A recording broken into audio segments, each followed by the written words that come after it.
आज कमलेश और मोहिनी की सुहाग रात थी। अभी तक मोहिनी ने अपने पति कमलेश को नहीं देखा था और न ही उन दोनों में अभी तक कोई बातचीत हुई थी। दरअसल कुछ दिन पहले ही कमलेश का रिश्ता आया था और जल्दबाजी में उन दोनों की शादी तय हो गई थी।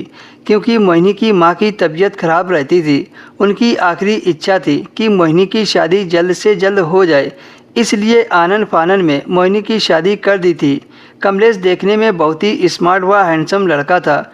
मोहिनी की सहेलियां मोहिनी को छेड़ रही थी और सुहागरात के बारे में तरह तरह की बातें कर रही थी और मोहिनी के मन को गुदगुदा रही थी। मोहिनी सुहाग की सेज पर बैठी अपने पति कमलेश का बेसब्री से इंतजार कर रही थी। मोहिनी ने अपनी सुहागरात को लेकर कई सपने सजा रखे थे। थोड़ी ही देर में उसका पति कमलेश कमरे में दाखिल हुआ। मोहिनी की धड़कनें तेज हो गई। कमलेश ने जैसे ही मोहिनी का घूंघट उठाया, तभी किसी ने दरवाजे पर कमलेश को बुलाया।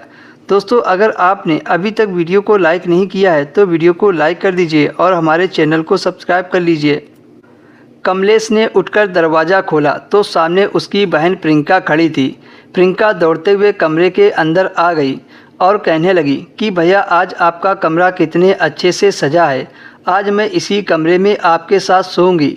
यह सुनकर मोहिनी एकदम से परेशान हो गई। कमलेश ने अपना बिस्तर व तकिया उठाकर मोहिनी से बोला कि तुम भी कपड़े बदलकर आराम से सो जाओ, तुम थक गई होंगी। कमलेश ने अपनी बहन के माथे को सहलाते हुए बोला कि प्रियंका, तुम्हें यहीं सोना है तो तुम यहीं सो जाओ, मैं सोफे पर जाकर सो जाता हूँ। यह सुनकर मोहिनी के पैरों तले से जमीन खिसक गई।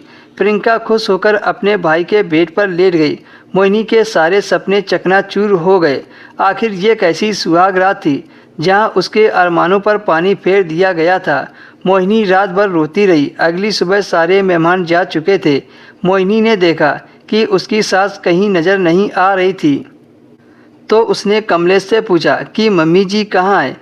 कमलेश ने बताया कि कल रात को मौसा जी की तबीयत अचानक खराब हो गई थी, तो मम्मी जी वहीं गई हैं। 2 दिन बाद मम्मी जी घर वापस आ जाएंगी। इस पर मोहिनी ने कुछ जवाब नहीं दिया और चुपचाप जाकर किचन में कुछ खाने के लिए बनाने लगी। मोहिनी की ननद पूरे दिन कमरे में बैठी रहती थी। वह ज़्यादा किसी से बात नहीं करती थी, लेकिन जैसे ही रात होती तो वह मोहिनी के कमरे में आ जाती थी।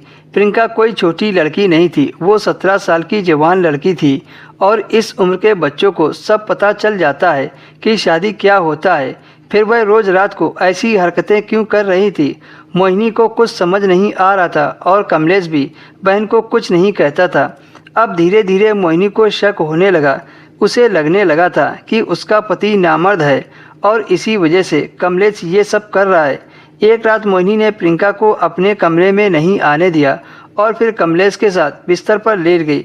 कमलेश मना करने लगा कि ये सब मत करो, मेरी बहन को मेरे साथ सोने दो, लेकिन मोहिनी ने एक न और कमलेश को बाहों में जकड़ लिया। मोहिनी का स्पर्श पाते ही कमलेश का चूहा तगड़ा हो गया। इतना तगड़ा चूहा देखकर मोहिनी डर गई, पर एक तरफ से खुश थी कि उसका पति नामर्द नहीं है। उस रात मोहिनी ने कमलेश को खूब प्यार किया।